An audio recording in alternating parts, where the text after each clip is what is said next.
the dark side of eating clean. So lately there's just a big trend of different diets everywhere. That this is the diet that will make you lose weight. This is the diet that will make you ripped as fuck. And to be honest, I think it is messing up a lot of people's progress, if you ask me. You know, because people, they get into a state of analysis paralysis. Okay? So they're just picking out different diets. If it doesn't work, they're going to pick out a different diet. But reality is all about calories in, calories out, guys. Okay? So this is the dark side of eating clean. Let's check it out. This is why I'm jacked and you're not. The hashtag what I eat in a day has over 15 billion views on TikTok alone. You've probably watched one of these. Someone wakes up at 5 a.m., blends something green, and eats a bunch of ingredients like they're an expensive dog. Most of it isn't real, and the ones that are, you wouldn't want to copy. Take one of the most influential fitness influencers in the world. He's about to eat 4 protein bars? Who does this? Dr. Mike Isotel, PhD, eats 335 grams of protein a day, consisting of protein bars, precisely 4 of them. 5 plain slices of bread and sink water coffee. Coffee's coffee, am I right, people? With protein cheese puffs before bed. I don't like Mike Isotel. That guy lost his credibility ever since the whole PhD scandal. Yeah, I don't listen to this guy. Yeah, look. Congrats on your whole success. Yeah, he did the whole bodybuilder thing, but guess what? Majority of all of this is steroids. On the other side, there's Jeff Cavalier, Athleanets, that guy one of the biggest fitness channels on YouTube. Guys, people get excited about the fact that I have my cheat meal once a year on my birthday. Maybe sometimes twice a year if I have it at Christmas time too. Chill out, the fact is, guys, cheat meals are killing your gains. I remember. No, they're not, bud. Okay? No, they're not. This is the extreme crap that they're trying to feed everybody. And this is why a lot of people are scared to get on a diet. They're scared to get on this weight loss journey because they can't enjoy a little piece of cake. Hearing that and thinking fitness wasn't for me, but these are far from the most extreme ones. Your life will change when you start eating single ingredients. Avocado toast. The fucking hipster told you that was healthy. It's high in calories and none of them are fucking protein. If you want over 1,000 testosterone, this is all you need to eat. I spent years copying. You see what I'm saying? Look, the thing is nowadays is that they're pushing extreme content just to get more clicks, just to get more sales, guys. This is what it is. Influencer diets. It earned me a fast track to the hospital and a stack of doctor's appointments. Yeah. I've talked about this before, but the patterns I had to undo are everywhere now, especially with looks maxing, protein maxing, and more diet content than at any other point in history. The traps of a toxic world of influencer diets are stronger than ever, and many people are falling into them without even noticing. Of course. And the reason is because they have a ripped body, they have a ripped physique. And they could just, once there's a ripped physique and they're talking about, oh, this is what you need to do, this is what you need to do, people will listen, okay? I've lost over 100 pounds. And guess what? My diet wasn't perfect at all. All I had to do was just be in a caloric deficit and just stick at my protein intake.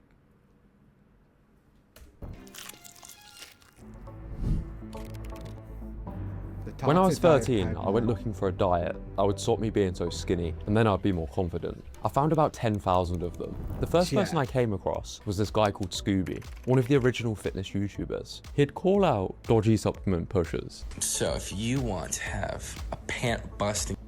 Because that's what all of us straight guys like at the gym.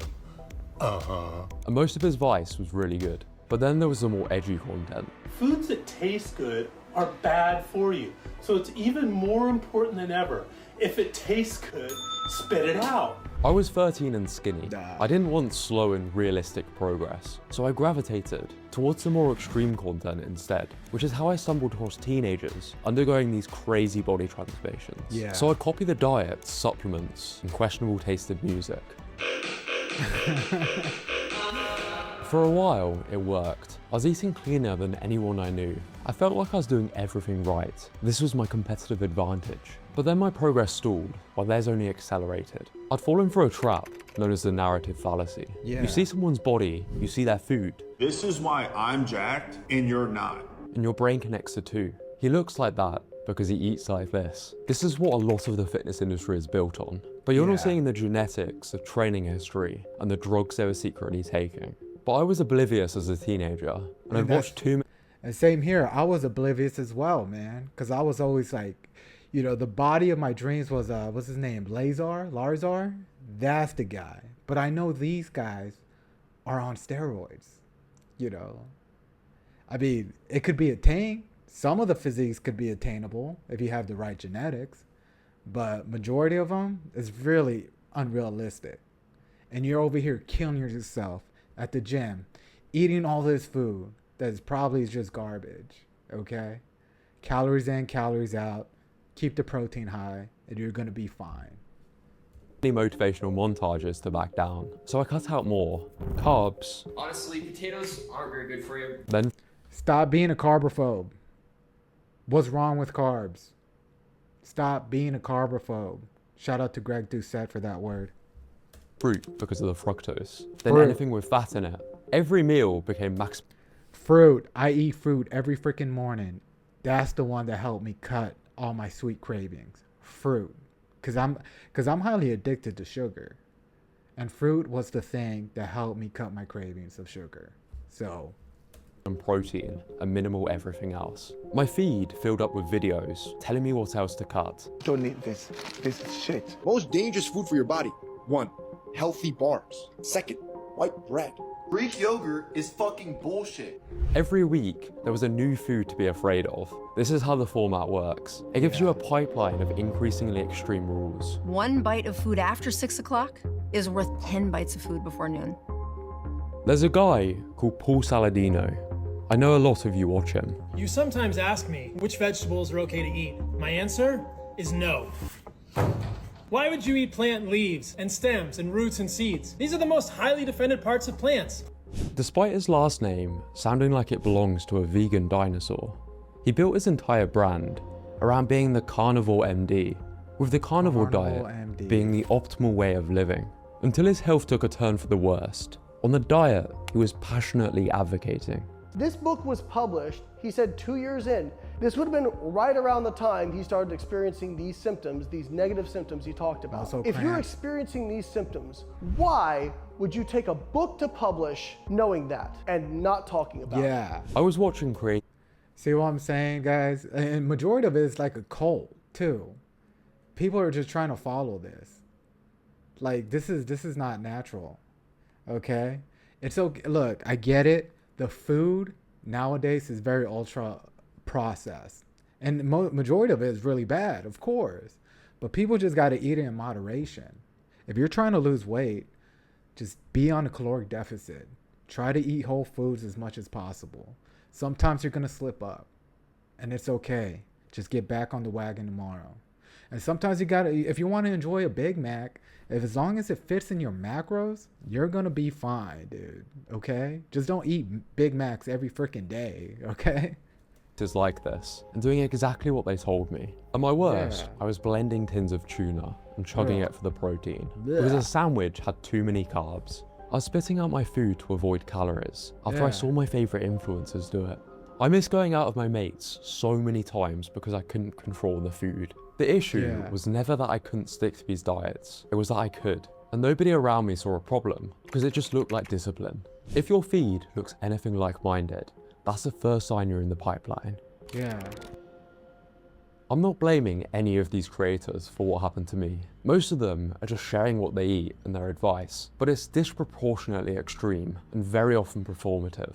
To the Yes. point where most of the world's best athletes don't even eat like fitness influencers. No, they because the don't. algorithm doesn't care about performance. It just pushes what gets clicked. The Yep. 1200 calorie day gets views. The 10,000 calorie day gets views. I ate a reasonable amount of sensible food gets nothing. This is a salience bias at play. Our tendency to focus on information that stands out, usually when it's extreme and emotionally loaded. So the content drifts to the edges. It's either clean or it's killing you. These foods will make you die sooner.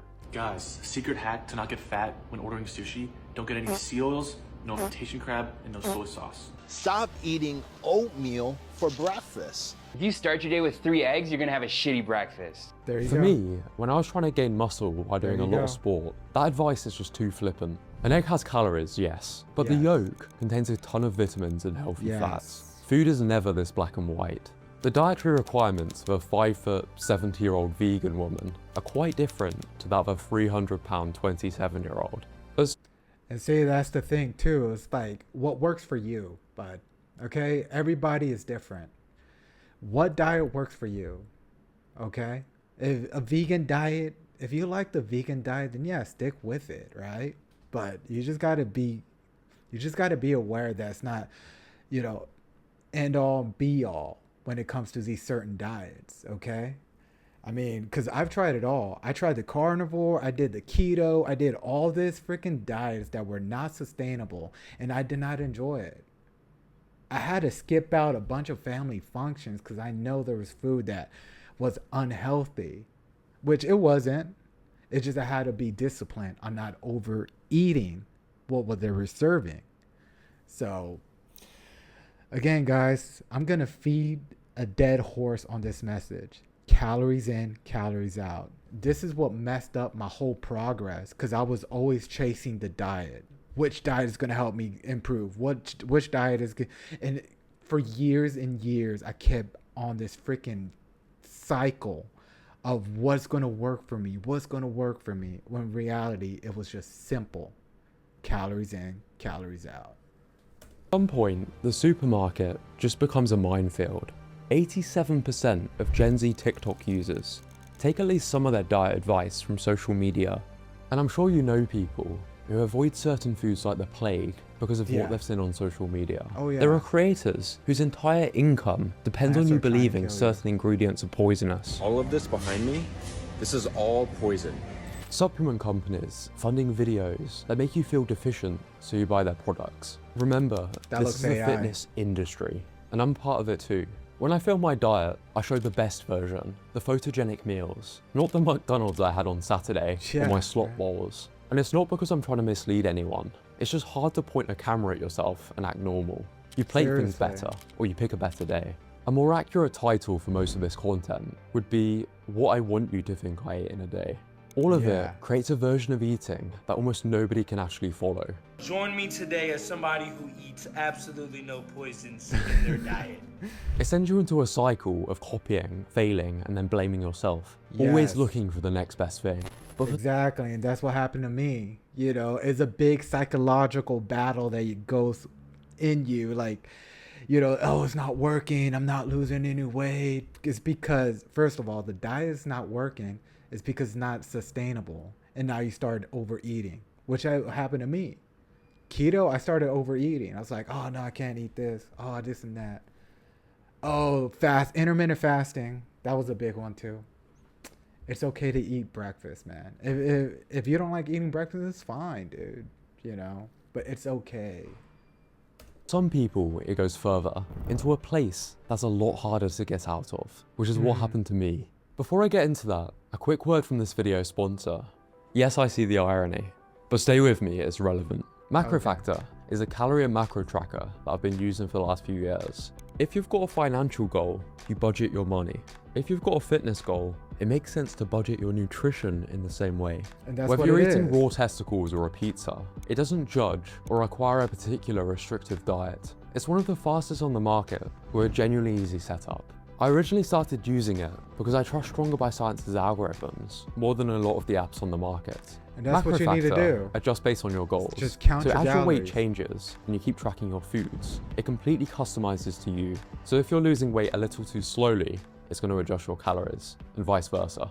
I use it to make sure I'm getting enough nutrients and eating well, while still staying in shape. When I'm dropping fat, I track most days, so I'm not just stuck in a cycle of failing diets, or following something that's going to leave me miserable and losing excessive muscle. I think it's worth checking out for yourself. You can see if it's for you with my code JOSHBRED that gets you a 14-day free trial. Links in the description. A lot of time and effort goes into this channel, and it's sponsors like MacroFactor that allows me to keep posting.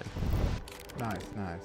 The rise. I eventually came across this thing called orthorexia, an obsession with eating healthy that becomes unhealthy. What kind of word is that? It's not yet officially classified as an eating disorder, so most doctors won't diagnose it. But right now, the conditions for it are everywhere. The protein everything trend tells you to max out protein, even at the expense of other nutrients. The looks maxing trend tells you to get as lean as possible, while also trying to gain muscle at the same time. Weight loss drugs mean people are eating less than ever, which makes the nutrients in what they do eat matter more. Meanwhile, your feed is telling you that seed oils are poison, sweeteners cause cancer, sugar-free is a scam, and you must only eat certain ingredients. People are trying to eat so healthily, but they end up unhealthy in the process. Yes. Scott Murray was an influencer I used to watch. He'd help people stick to weight loss diets with high volume recipes. People in his comments were telling him he looked too thin, that he needed to rest. But you see, he had a master's in nutrition. He knew more about food than almost anyone watching him.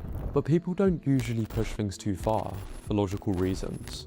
He put his soul into helping others. With great success, a good man down. But ironically, in the end, he ignored his own health. He died peacefully at home while making his dinner. His heart could take no more. This is an extreme case, but a study found that 49% of people who followed healthy eating accounts on Instagram showed signs of orthorexia. In the general population, it's less than 1%. And it affects both men and women at almost the same rate, whether it's the almond mums or the gym-going teenagers. For me, it meant that the diet I thought was the cleanest thing I'd ever done was leaving me deficient in half the nutrients I needed. Some people who you would think are the most athletic have some of the worst numbers you'll ever see. High cholesterol, high blood pressure. A lot of these things are not properly managed. It took having really bad health and feeling worse than ever for me to even do something about it. So I overcorrected and hard.